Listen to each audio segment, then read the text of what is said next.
Ana abriu os olhos lentamente. Mal percebeu quando adormeceu na poltrona. Lembrava-se de ter ficado acordada até as 2 da manhã esperando por Vitor. Mas depois disso, uma melodia suave que vinha da rua a embalou no sono. Que horas ele voltou? Era a única pergunta que passava por sua mente enquanto se levantava da poltrona e caminhava até a porta. Nesse instante, Vitor saiu do banheiro, enxugando o rosto com uma toalha. Oi, disse ele de maneira casual, como se tudo estivesse normal, passando por Ana a caminho da cozinha. Na noite anterior, Ana havia arrumado a mesa com todo cuidado. No centro, uma garrafa de vinho aguardava, rodeada por talheres brilhantes e taças de cristal. Era um cenário pensado para um momento especial, mas Vitor parecia não notar. Ele preparou um café forte, serviu-se de uma xícara grande e empurrou o prato montado com talheres para o lado, sem dar atenção ao esforço de Ana. Enquanto ele saboreava o café em silêncio, nenhuma palavra foi trocada. Ana permanecia ali, encarando-o, com uma única dúvida fervilhando em sua mente. Quando ele voltou? Onde esteve? Finalmente, reunindo coragem, ela perguntou. Vitor, que horas você chegou? Pela manhã, respondeu ele, indiferente, sem sequer olhar em sua direção. E onde você estava? Insistiu Ana, sua voz carregada de tensão. Estava lá onde já não estou mais, respondeu Vitor, em tom enigmático. E honestamente, não acho que minha resposta vá te agradar. Mas, se quer saber, eu te digo, estava com outra mulher.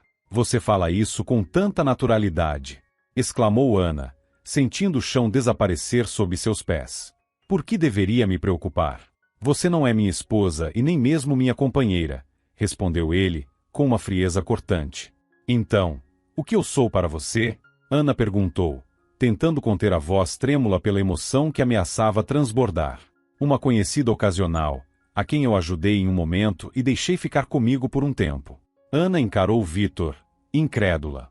Eu não sou um cachorro para você me acolher só por conveniência, rebateu ela, a indignação evidente em cada palavra. Eu pensava que nós tínhamos algo. Você sempre pensou coisas demais, interrompeu ele, terminando o café sem pressa, como se o assunto fosse trivial. Levantou-se e foi até o closet, cantarolando algo baixinho, indiferente à presença dela. Espere, e eu? O que devo fazer agora? Ana implorou, sua voz carregada de desespero. Ontem, eu fiquei te esperando. Precisava conversar com você. Você sabe que isso não me interessa, respondeu Vitor, sem sequer olhar para trás. Já imagino sobre o que queria falar. Provavelmente que está grávida. Deve ser por isso que preparou aquela mesa toda especial, não é? Queria me dar essa notícia como se fosse algo para me alegrar. Ana ficou paralisada. De fato, ela queria dizer que estava esperando um filho. Imaginava que Vitor ficaria feliz, que a abraçaria e celebraria com ela. Mas, em vez disso, a realidade que se apresentava era muito mais cruel do que qualquer pesadelo que ela pudesse ter.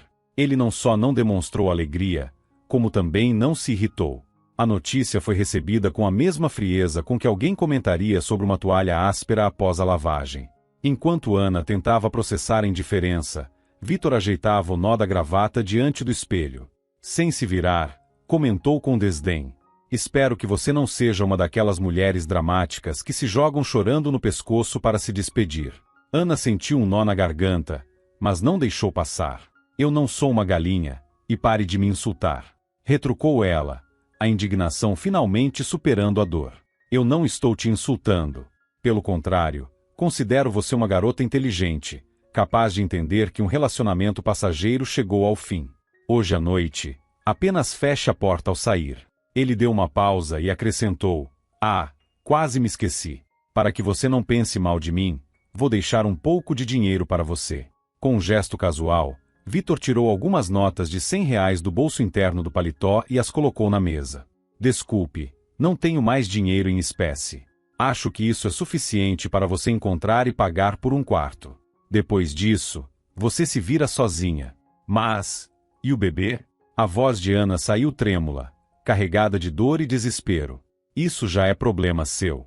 Se quiser, interrompa a gravidez. Se não quiser, tenha o bebê. Quando nascer, entre na justiça para estabelecer a paternidade.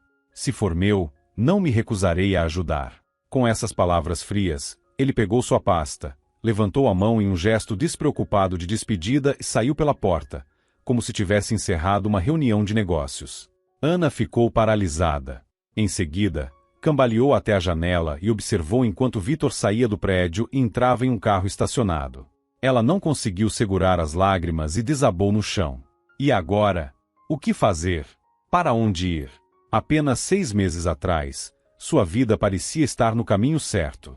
Ana cursava o 2º ano da Academia de Medicina. Ao prestar o vestibular, tinha ficado a apenas 3 pontos de conquistar uma vaga gratuita, e seu pai, apesar de apertado financeiramente, havia concordado em pagar seus estudos. Durante 2 anos, tudo parecia bem encaminhado. No entanto, as coisas começaram a desmoronar ao final do 1º ano, quando seu pai anunciou que iria se casar novamente.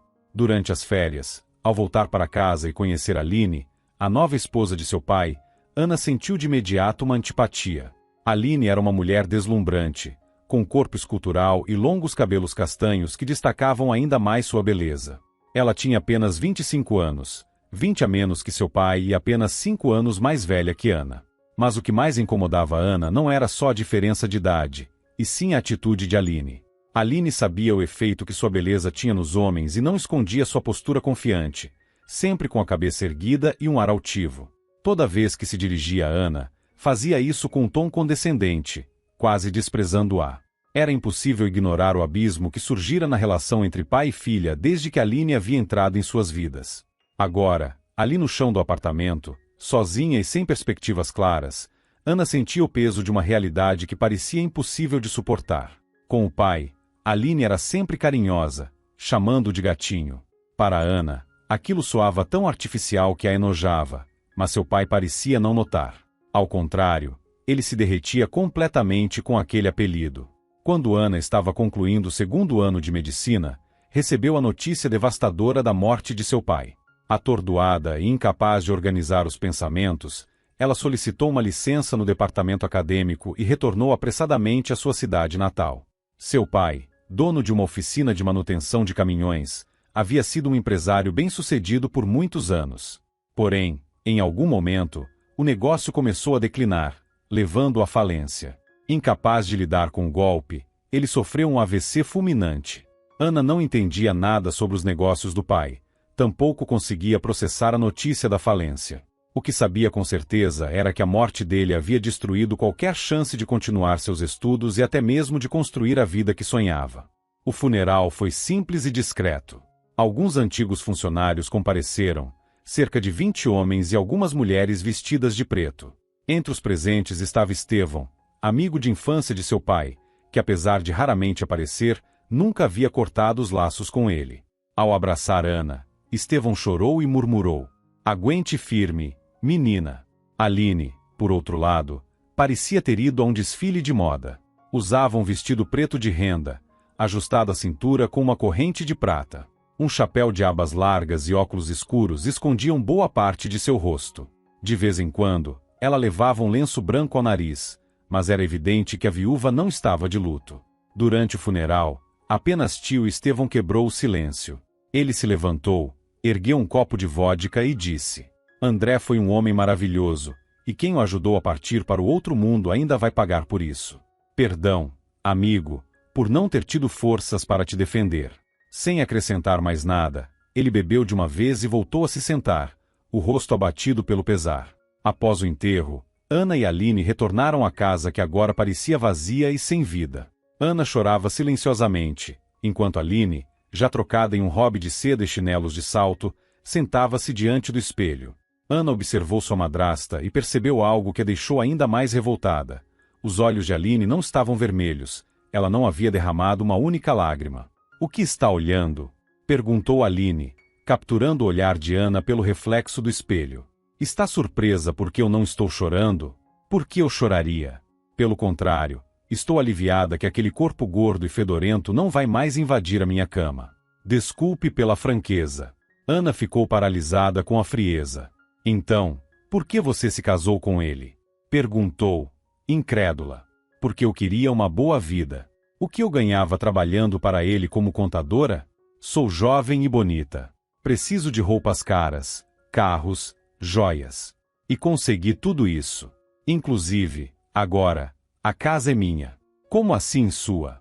Eu também sou herdeira. Retrucou Ana, indignada. Você está enganada, querida. Ele transferiu tudo para o meu nome há 1 ano. Caso contrário, eu jamais teria me casado com ele. Até o carro está no meu nome. A única coisa que ele não teve tempo de transferir foi a oficina. Mas isso não importa. Eu vou dar um jeito. Aline lançou um olhar satisfeito para seu reflexo no espelho, ajeitando o cabelo com indiferença. Mas e eu? Onde vou morar? Quem vai pagar pelos meus estudos agora? Meu pai devia ter dinheiro nas contas bancárias. Insistiu Ana, quase em pânico.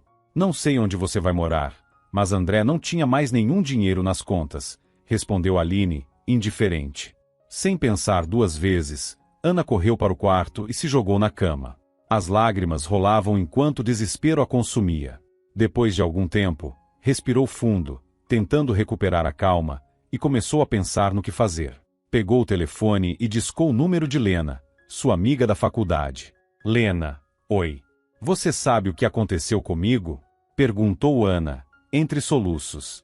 Sim, soube que seu pai faleceu. Sinto muito por isso.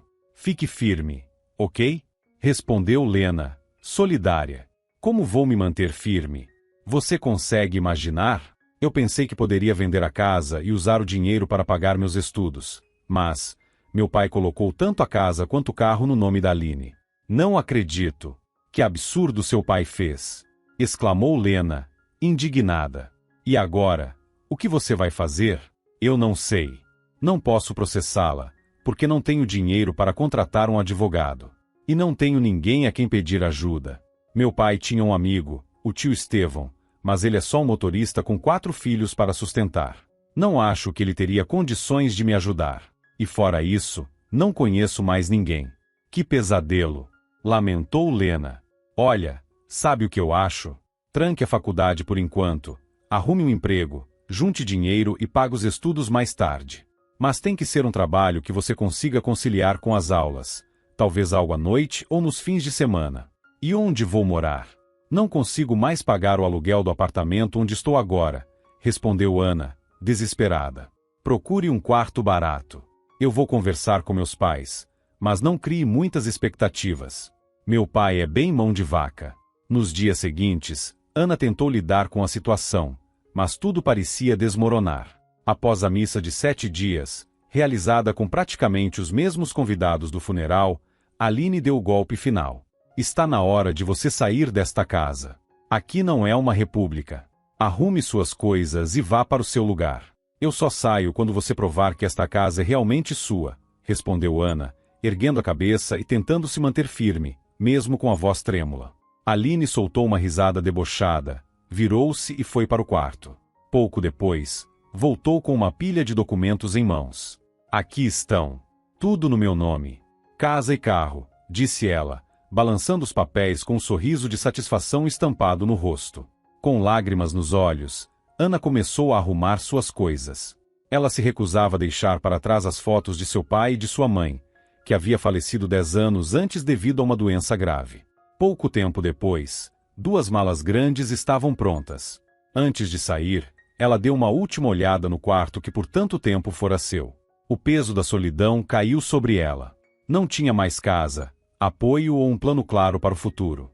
Pai, por que você não pensou em mim? Pensava Ana, amargurada, enquanto sentia o vazio crescer em seu peito.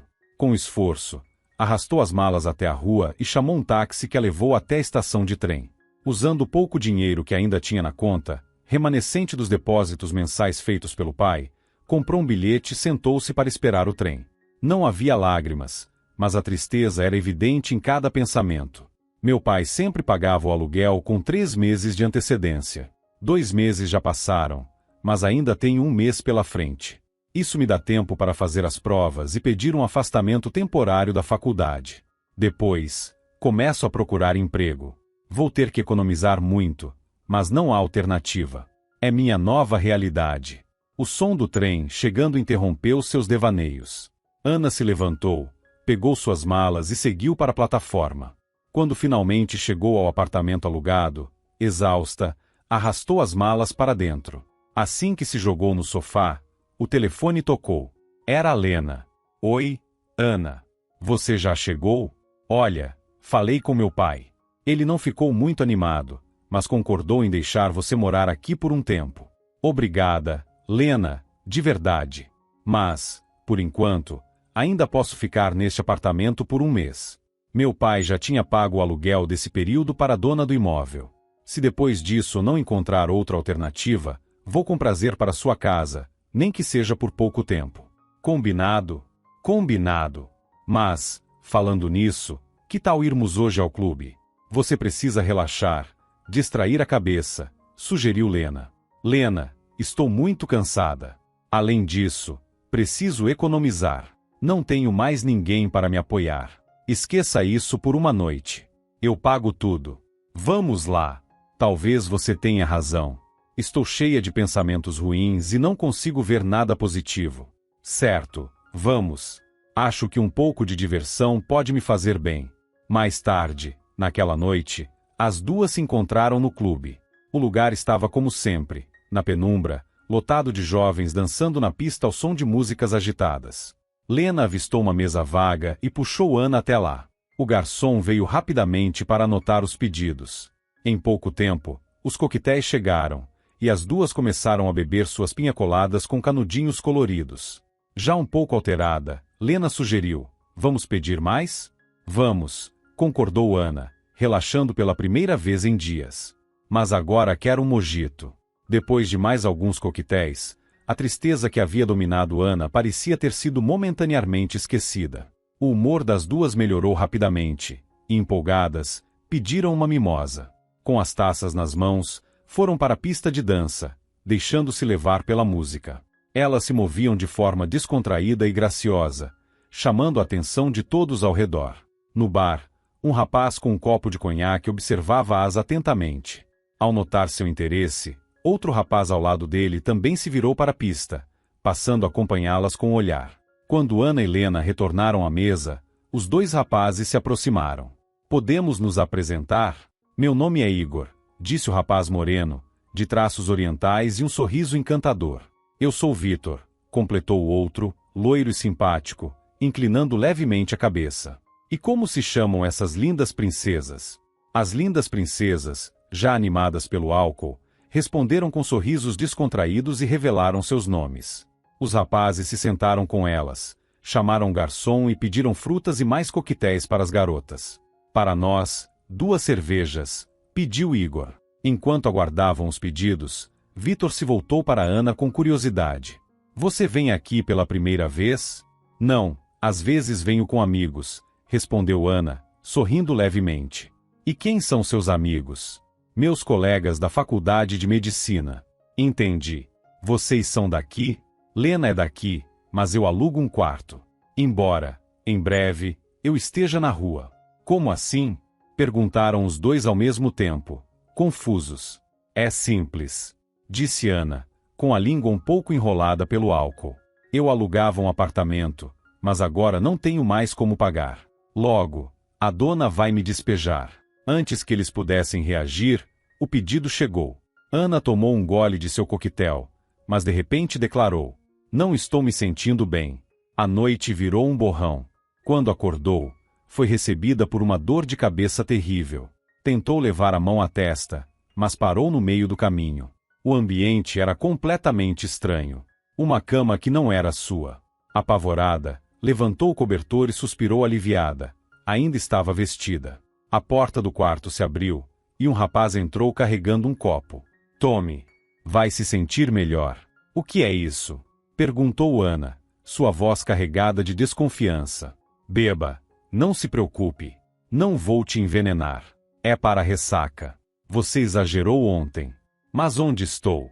Perguntou, enquanto os eventos da noite anterior começavam a voltar em flashes confusos. Na minha casa. Ontem você estava tão mal que eu fiquei preocupado em te deixar sozinha, então decidi te trazer para cá. Quanto a Lena, o Igor a levou para casa. Vitor sorriu ao notar o olhar assustado de Ana. Não precisa se preocupar. Eu não encostei em você. Não sou fã de troncos, e ontem você parecia exatamente isso, um tronco. Não teria graça nenhuma. Ana ficou vermelha, e ele continuou brincando. Mas, se quiser, posso mudar isso, disse ele, rindo, enquanto estendia a mão para ela. Não, obrigada. Não quero, respondeu Ana, cobrindo-se rapidamente com o cobertor. Então vá se arrumar e venha tomar café. Depois, te levo para casa. Obrigada, mas prefiro que me leve direto para casa. Não vou tomar café. Como quiser, querida, respondeu Vitor, com um sorriso irônico. Quando parou o carro em frente ao prédio de Ana, ele entregou-lhe um cartão. Ontem você comentou que pode acabar na rua. Se isso acontecer, me ligue. Pode ficar na minha casa por um tempo, se precisar. Ana desceu do carro segurando o cartão, onde estava escrito Vitor Antônio Almeida, gerente do Banco Central. Ela levantou a cabeça para agradecê-lo, mas o carro já havia desaparecido ao virar a esquina. Durante o mês seguinte, Ana esteve totalmente focada nos exames finais e na entrega dos trabalhos da faculdade. Vitor nem passou por sua mente. Alguns dias depois de concluir os exames, a campainha tocou. Era a dona do apartamento, Dona Irene Nogueira. Boa tarde, Ana. Vim buscar o pagamento, disse ela, com a habitual expressão séria. Ana ficou desconcertada, certa de que ainda tinha alguns dias antes do vencimento.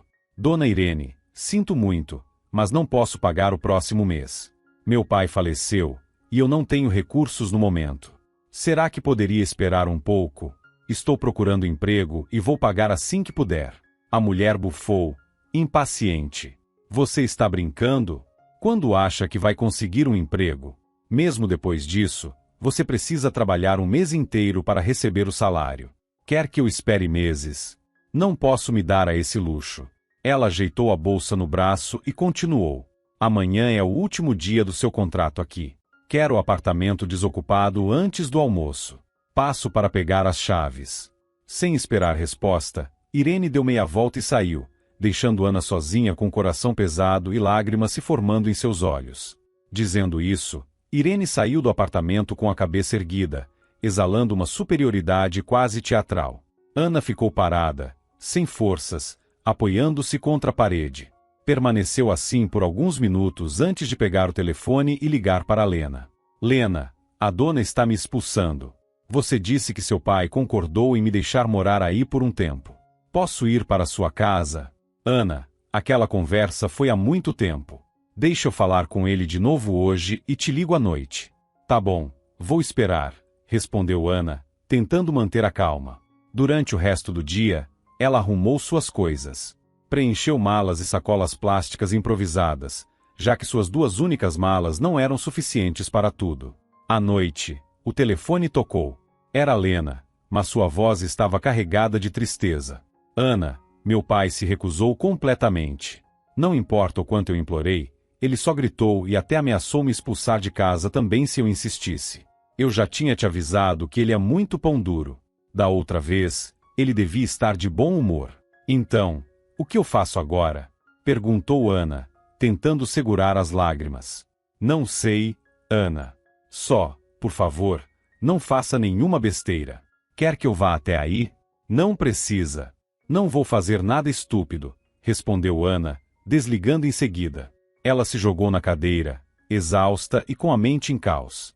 Amanhã, ao meio-dia, onde vou encontrar um lugar para morar em tão pouco tempo?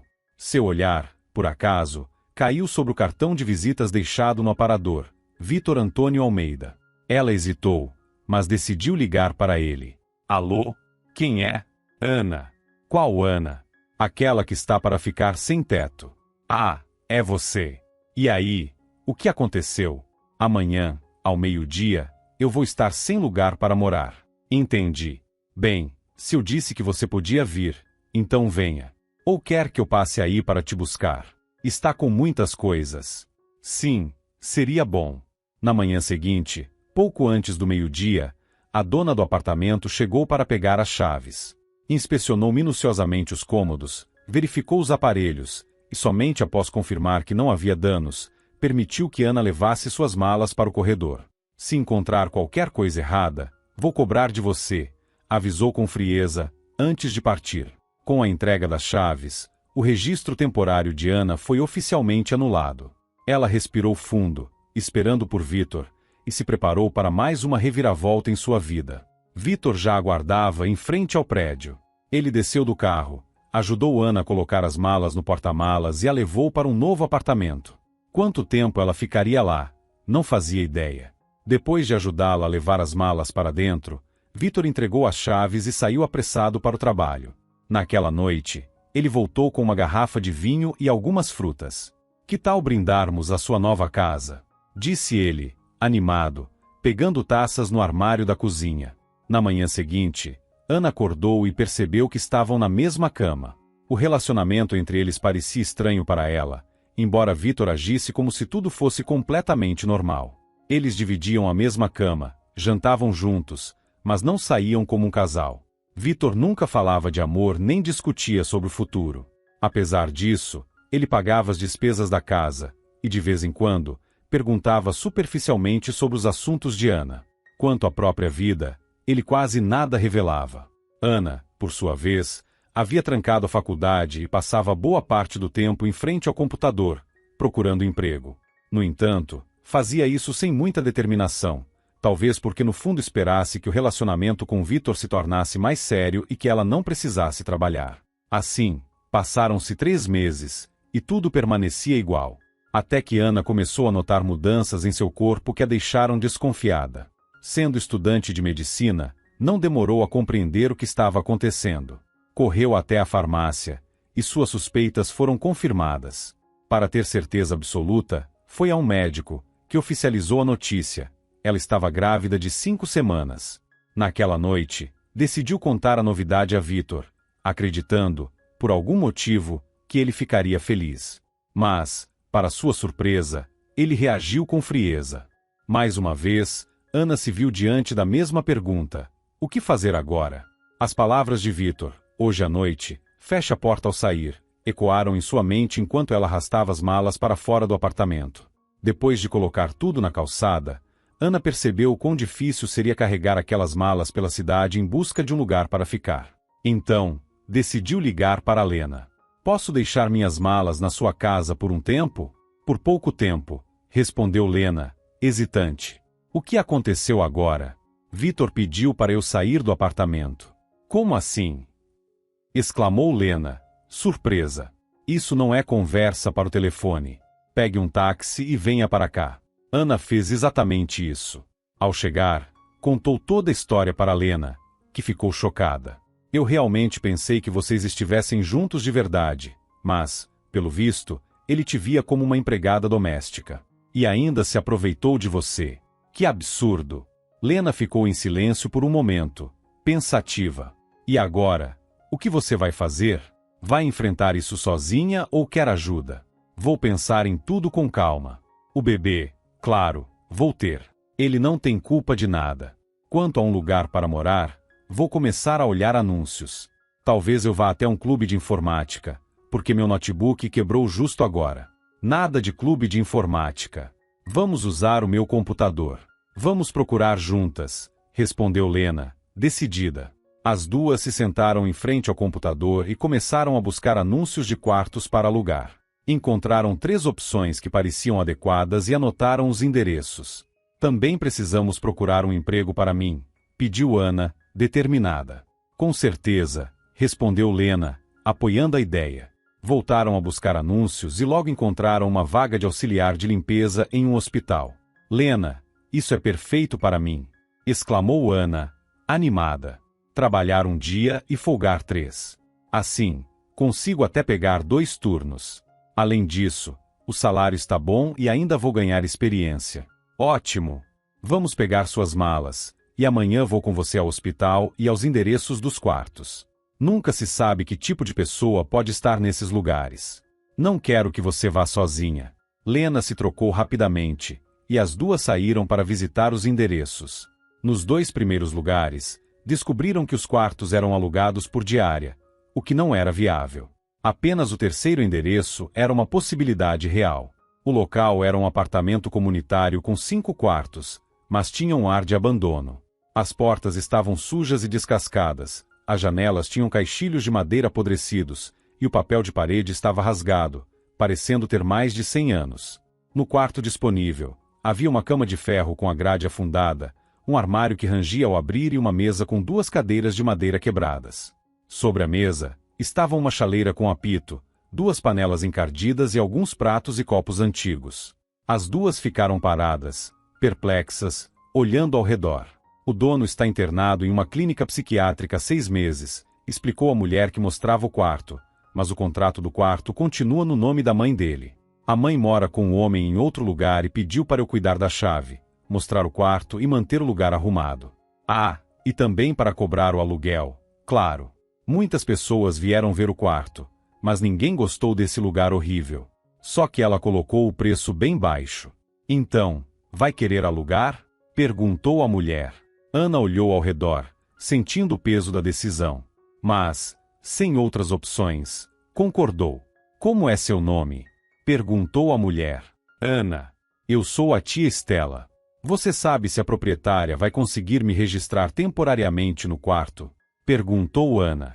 Não sei, mas vou perguntar para ela, respondeu Estela, lançando um olhar encorajador para Ana. Não se preocupe, Ana. Vou te ajudar a arrumar esse lugar. Tenho alguns travesseiros novos de penas de ganso e cortinas velhas que ainda estão em bom estado. A gente pendura as cortinas, limpa tudo, e o quarto vai ficar bem mais acolhedor. Pelo menos agora você tem onde dormir. Ana olhou para Lena, que respondeu prontamente. Ela tem, sim. Quando saíram para a rua, Ana perguntou, confusa, por que você disse que eu tenho onde dormir? Só se for na estação de trem. Você vai para minha casa, respondeu Lena. Passa a noite lá. Amanhã, eu vou para a academia, e você pode ir ao mercado comprar o básico. Vou pedir algumas coisas para minha mãe. Ela não é tão mão de vaca quanto meu pai, então pode conseguir algo. Mas e se seu pai me expulsar também? Ponderou Ana, preocupada.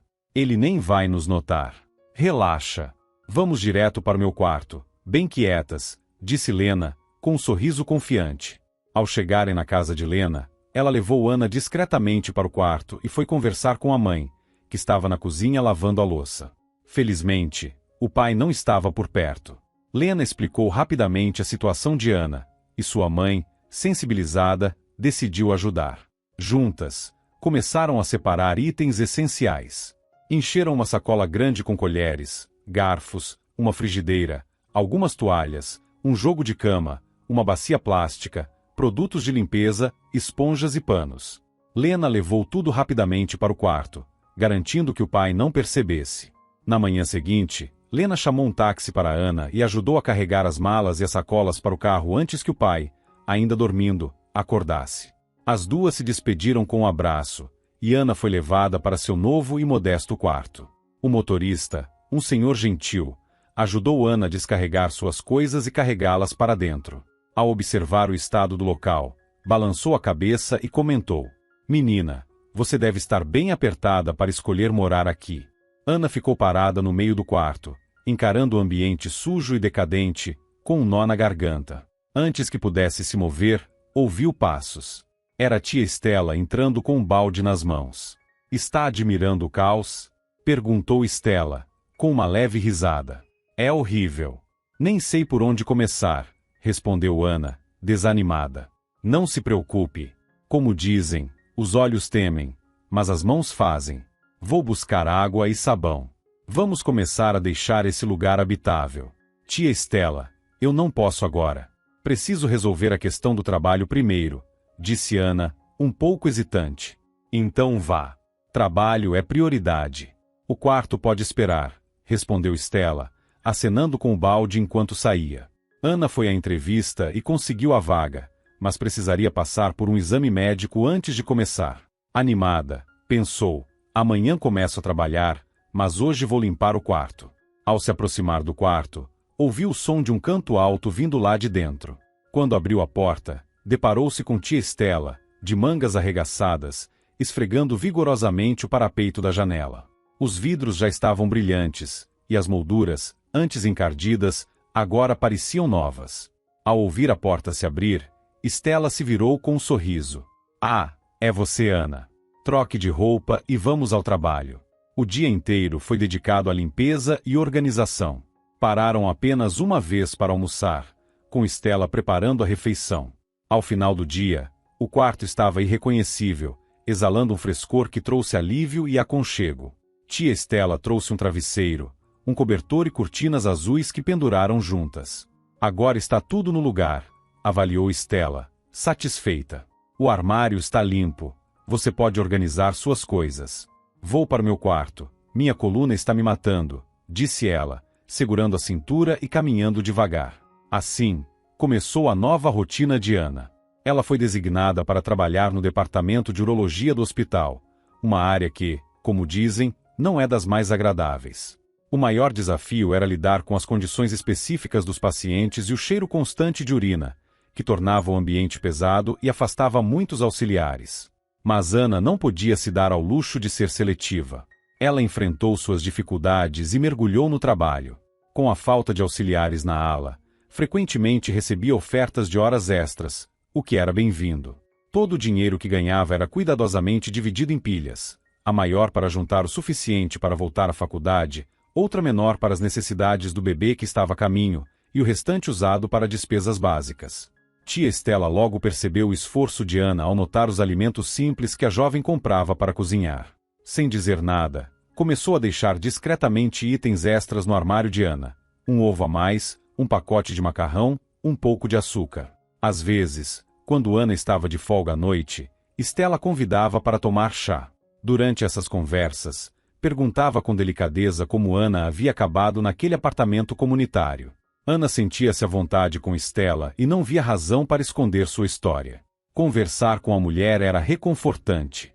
Estela, robusta e acolhedora, vestia-se de forma simples e frequentava a igreja nos finais de semana. Em casa, acendia velas diante de ícones religiosos e falava com voz alta, mas cheia de bondade. O quarto de Estela era impecável. A mobília simples e antiquada era cuidadosamente decorada com toalhinhas bordadas e engomadas, feitas por ela. Pequenos enfeites adornavam o ambiente, uma menina com um cântaro, um rapaz com uma flauta.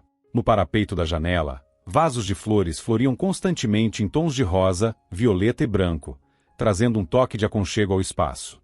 Quando Ana a visitava, era recebida com xícaras de chá delicadamente decoradas com flores azuis e um grande bule combinando.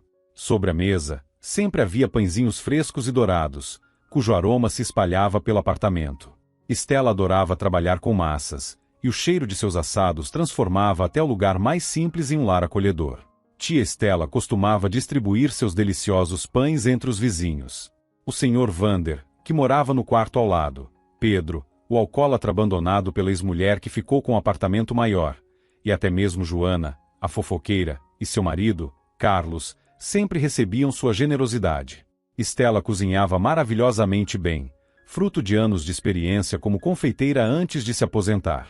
No entanto, sua carreira foi interrompida por um acidente. Quebrou o braço, e o osso não se curou corretamente.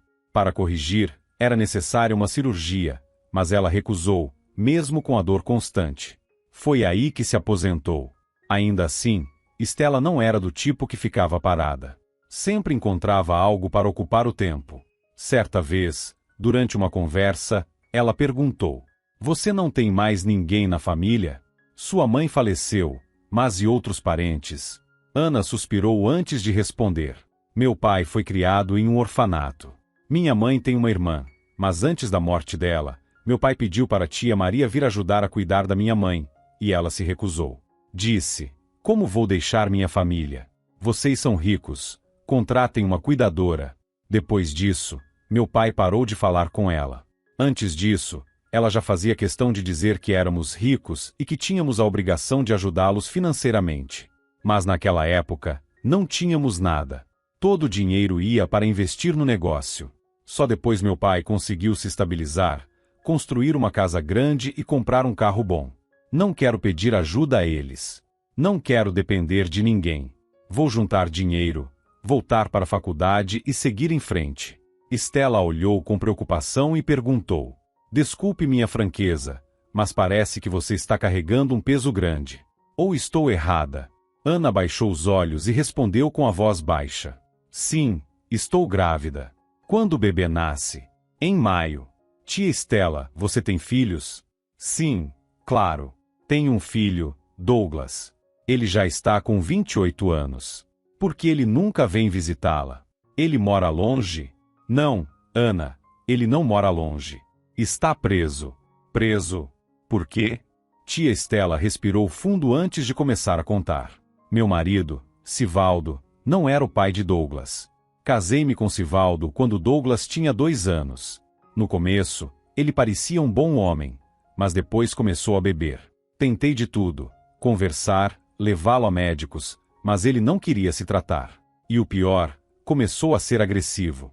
No início, aguentei as bebedeiras, mas as agressões foram demais. Pedi o divórcio e vendi o apartamento. Na época, Douglas já era casado e morava com a esposa. Mas um dia, Sivaldo apareceu bêbado na minha casa. Começou a quebrar tudo, e no auge da fúria, me atacou. Por azar, Douglas chegou exatamente nessa hora. Ele me viu com o rosto cheio de hematomas e o nariz quebrado. Ficou tão furioso que partiu para cima de Sivaldo. Douglas quebrou as costelas e a mandíbula dele. Tentei impedir, mas não consegui. Depois disso, Sivaldo denunciou Douglas, e ele acabou condenado. Felizmente, a pena não foi muito longa. A tristeza na voz de Estela era evidente, mas havia também um toque de resignação, como se ela já tivesse aceitado as cicatrizes do passado. Ana olhou para ela, sentindo uma mistura de empatia e admiração pela força daquela mulher. Depois disso, nunca mais vi Sivaldo. A esposa de Douglas não quis esperar por ele e pediu o divórcio. Não a culpo, ela é jovem. Agora, quando meu filho sair da prisão, só terá a mim. Não tem mais ninguém para onde ir, suspirou Estela, profundamente. Por que você não pega uns pãezinhos? Estão ótimos, com recheio de frango, disse ela, tentando mudar de assunto e aliviar o clima. Enquanto isso, Ana seguia trabalhando arduamente, economizando centavo por centavo para voltar aos estudos. Sabia que não conseguiria juntar o suficiente para o ano inteiro, mas talvez pudesse começar o primeiro semestre. Com esperança, continuava se esforçando, acreditando que também conseguiria dinheiro para o segundo semestre. Trabalhar parecia ser sua única opção, e ela mergulhava nisso sem descanso. Certo dia, a porta do quarto de Estela se abriu levemente, e uma voz cantada irrompeu. Você tem um copo de farinha? O Carlos pediu panquecas, e eu fui pegar, mas minha farinha acabou.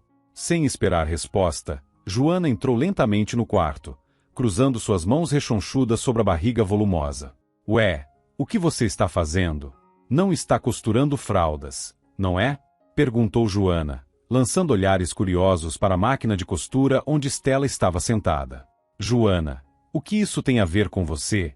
Venha pegar sua farinha e pronto, respondeu Estela, levantando-se da cadeira com um suspiro de cansaço. Para quem você está costurando? Não parece que tem algum neto a caminho, né? Insistiu Joana, com seu habitual tom de intromissão. Como você é curiosa. Sempre quer saber de tudo. Estou costurando para quem precisa, e ponto final, respondeu Estela, tentando cortar a conversa. Ah, já sei para quem é. Para a nova mamãe do pedaço. Né? Essas meninas passeiam por aí, sem vergonha nenhuma, e depois vêm com a mão estendida pedindo ajuda, alfinetou Joana, com um sorriso malicioso. Joana, pare de falar besteira, retrucou Estela, irritada. Pode ser que a menina tenha sido enganada. Ela não tem pai, nem mãe, nem ninguém para ajudá-la. Em vez de perder tempo fofocando, por que você não compra flanela para ela? Um dia vão lembrar de você por uma boa ação. Ah! Qual é? Elas vão ter filhos, e eu vou gastar dinheiro com elas. Nem pensar. Dá logo minha farinha, respondeu Joana, revirando os olhos com desprezo. Estela pegou o copo de farinha, entregou na mão de Joana e murmurou. Se é assim, pegue sua farinha e pronto. Joana saiu do quarto, deixando Estela balançando a cabeça, claramente exasperada. Enquanto isso, Ana, que ouvirá a conversa ao longe, não pôde deixar de admirar a bondade e firmeza de Estela em lidar com a vizinha difícil. Estela não queria que ninguém soubesse que estava comprando tecidos de algodão e flanela para costurar roupinhas para o futuro morador da comunidade. Se não fosse por Joana, seu segredo teria permanecido guardado até o momento certo. Enquanto isso, Ana, jovem e inexperiente, estava mais focada em adquirir macacões, conjuntinhos, gorros e meias. Mas Estela, com sua sabedoria prática, sabia que fraldas de pano, camisetas e touquinhas seriam igualmente indispensáveis. Assim, silenciosamente, começou a preparar tudo com dedicação. Chegou o momento em que Ana já não podia mais trabalhar. Entrou de licença maternidade e passou a sair com a amiga Lena para comprar o essencial, uma cama e um carrinho de bebê. Nas lojas, muitos itens chamavam a atenção de Ana, mas ela olhava apenas para as opções mais baratas, consciente de que precisaria economizar para retomar os estudos. Finalmente, a mobília infantil foi montada no pequeno quarto de Ana. Sobre ela, foram cuidadosamente organizadas as roupinhas que Stella havia costurado. No quarto também estavam empilhadas fraldas costuradas por Stella, fraldas descartáveis, mamadeiras, chupetas e uma pilha de brinquedos e chocalhos que Lena tinha comprado. Desde cedo naquele dia, Ana não se sentia bem. "Olha aqui, menina", alertou Stella, com sua experiência maternal. "Se sentir qualquer coisa diferente, me chame na hora." A dor chegou de repente, pegando Ana de surpresa. Um grito escapou de seus lábios. Stella, sempre atenta, mantinha a porta do quarto aberta para casos de emergência. Assim que ouviu o grito, correu para o quarto de Ana. "Parece que começou, não é?" disse Stella ao entrar. Ana apenas acenou com a cabeça antes de gritar novamente. "Você deixou tudo preparado, não é?" "Deixe-me verificar", disse Stella, vasculhando o quarto rapidamente. "Tudo certo. E os documentos? Onde estão?" Sem esperar resposta, pegou os documentos no armário e pediu com firmeza. "Me dá seu telefone." "O meu, justo hoje, descarregou." A ambulância chegou em 20 minutos. Stella entrou no veículo junto com Ana, sentando-se ao lado da maca. Quando a equipe médica pediu que ela saísse, Stella permaneceu firme. "Não vou sair. Podem me arrastar, mas vou acompanhar minha menina até a maternidade. Vou levar a bolsa dela e ajudar no que for preciso. Não se preocupe, nós cuidamos disso. Por favor, saia", insistiu a enfermeira. "Não vou. Não vê que a menina está prestes a dar à luz?" respondeu Stella, teimosa. Sem alternativa, a equipe médica seguiu com ela no veículo. Durante o caminho, Ana ouviu Stella chamá-la de minha filha. Lágrimas brotaram em seus olhos, mas ela não conseguiu falar. "Não chore, Ana. Vai dar tudo certo", disse Stella, tentando consolá-la, sem entender completamente o motivo das lágrimas, mas com o coração cheio de afeto. Logo Ana foi levada para a sala de parto, enquanto Stella aguardava ansiosa na sala de espera, andando de um lado para o outro. Finalmente, a boa notícia chegou. "É um menino, 2,9 quilos", informou a equipe médica. "Um menino", repetiu Stella, radiante. "Graças a Deus. Um protetor para a mãe." Ela se levantou e se curvou em agradecimento ao obstetra de plantão. "Obrigada, querida." Sorrindo, a obstetra saiu da maternidade e comentou baixinho para uma colega. "Isso é o que eu chamo de amor materno." Alguns dias depois, Stella e Lena foram buscar Ana e o bebê, levando flores e chocolates. Ana decidiu chamar o menino de Marcos, dando a ele o nome do meio em homenagem ao pai, André Marcos Pereira. Quando Marcos completou 2 meses, Ana, hesitante, se aproximou de Stella e perguntou: "Tia Stella, você poderia cuidar do Marcos se eu voltar a trabalhar? Não vou fazer turno completo, apenas meio período. Preciso juntar dinheiro para voltar aos estudos. Vou pagar um pouco por isso, não muito, mas aos poucos." Stella sorriu com ternura e respondeu: "Vamos conversar sobre isso. Mas antes, mostre como esse pequeno Marcos está crescendo." Depois, completou: "Eu vou cuidar dele, não se preocupe." "E que história é essa de dinheiro? Vá trabalhar tranquila, vou tomar conta do bebê." Assim, Ana voltou ao trabalho, agora em turnos mais leves, apenas pela manhã, terminando às 14 horas. Sempre que chegava em casa, corria para alimentar Marcos e o encontrava dormindo tranquilamente, limpo e seco. O carrinho do bebê estava sempre ao lado de Stella, fosse ela cozinhando, lavando fraldas ou descansando em seu quarto. Com o tempo, Stella se tornou ainda mais próxima de Ana e começou a tocar frequentemente no assunto do pai de Marcos. "E o que ele disse sobre o bebê? Não falou que você poderia entrar na justiça? Foi ele mesmo quem sugeriu. Por que está adiando isso? Você trabalha tanto e deixa seu filho de 2 meses para trás, mas não vai atrás do dinheiro que pertence a ele?" Isso não está certo. Entre com o processo. Insistia Estela. Depois de muita insistência, Ana finalmente decidiu agir. Certa manhã, após uma noite difícil embalando Marcos, Ana cochilou com o bebê dormindo ao seu lado. De repente, foi despertada por um som alto vindo do corredor.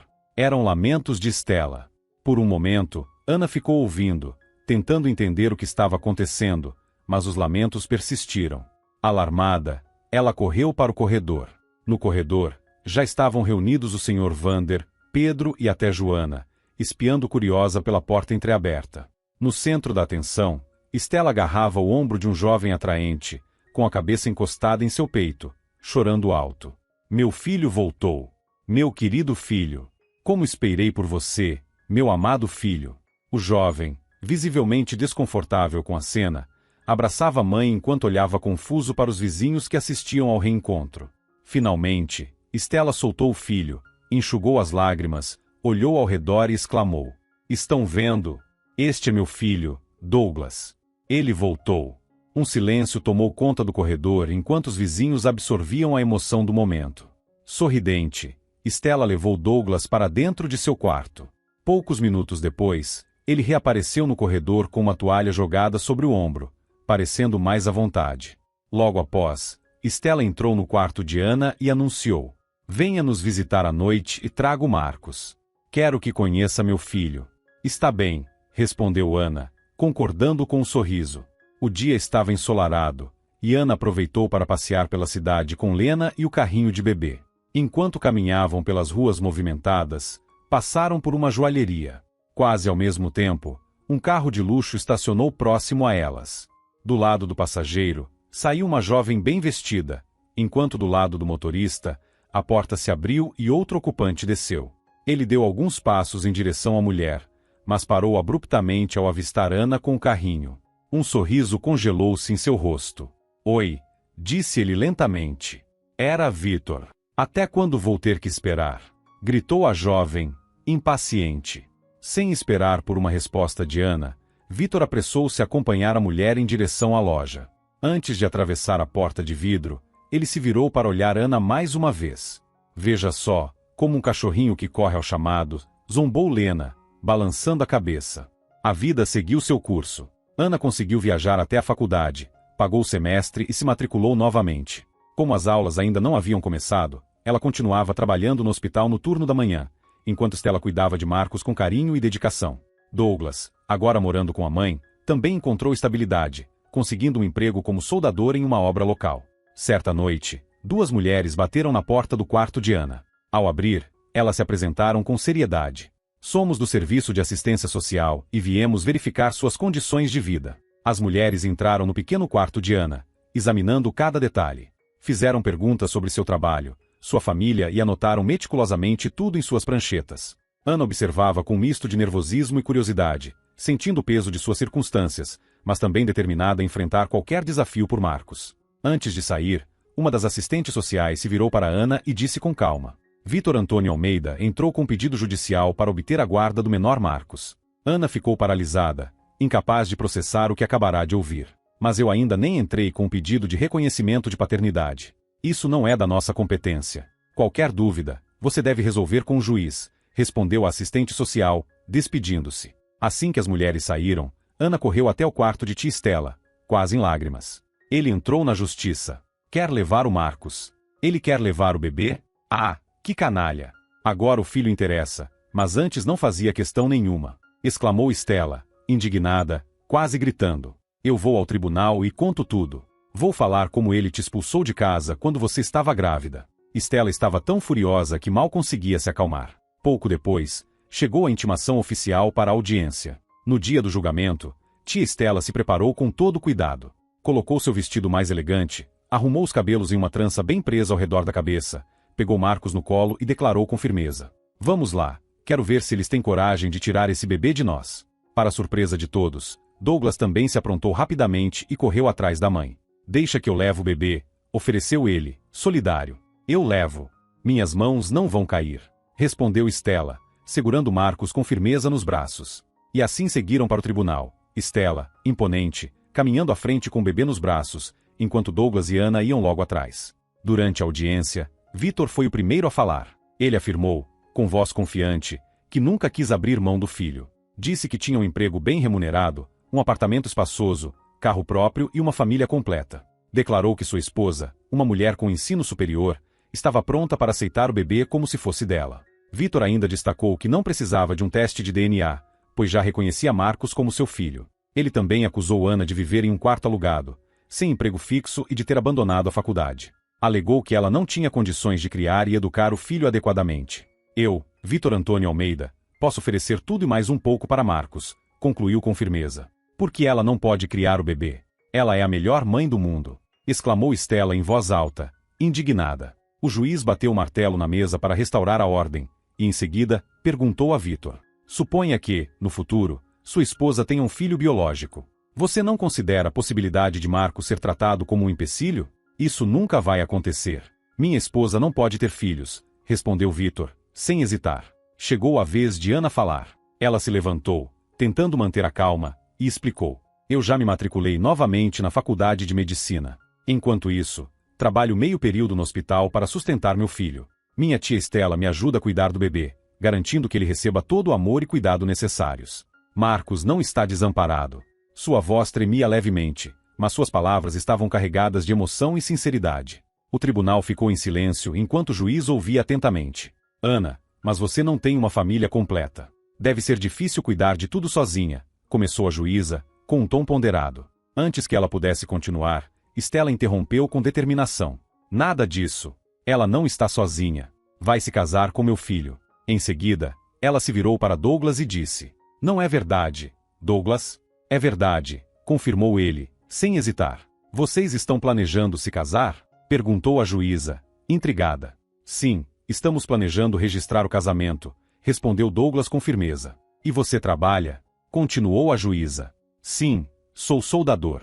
Tenho um bom salário e posso sustentar minha futura esposa e o bebê. Depois disso, os representantes do Serviço de Assistência Social foram chamados para depor. Eles apresentaram um relatório da inspeção no quarto de Ana, que não apontava nenhuma irregularidade. A juíza bateu o martelo, encerrando o caso.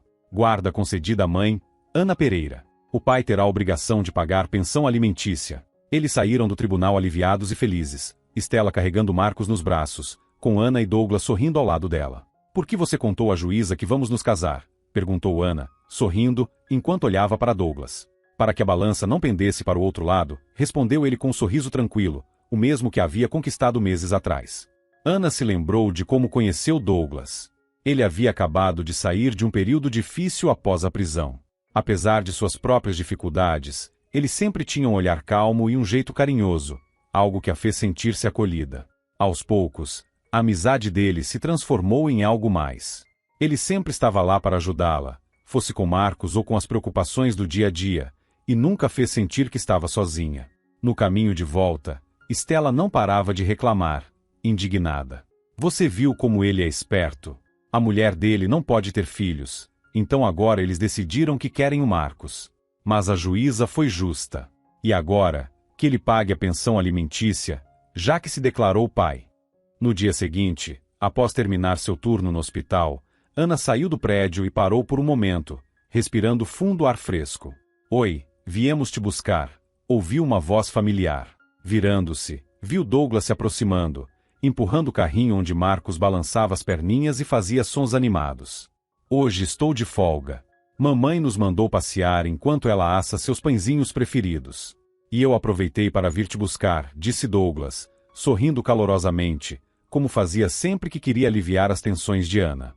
Vamos para casa? Perguntou ele, estendendo a mão para ela. Vamos, respondeu Ana, retribuindo o sorriso e segurando a mão de Douglas. Ao caminhar ao lado dele e de seu filho, sentiu uma nova esperança crescer dentro de si, como se, finalmente, estivesse no caminho para reconstruir sua vida. Se você gostou dessa história, clique em curtir. Para você é apenas um clique, mas para mim faz toda a diferença. Obrigado pelo apoio e até a próxima história.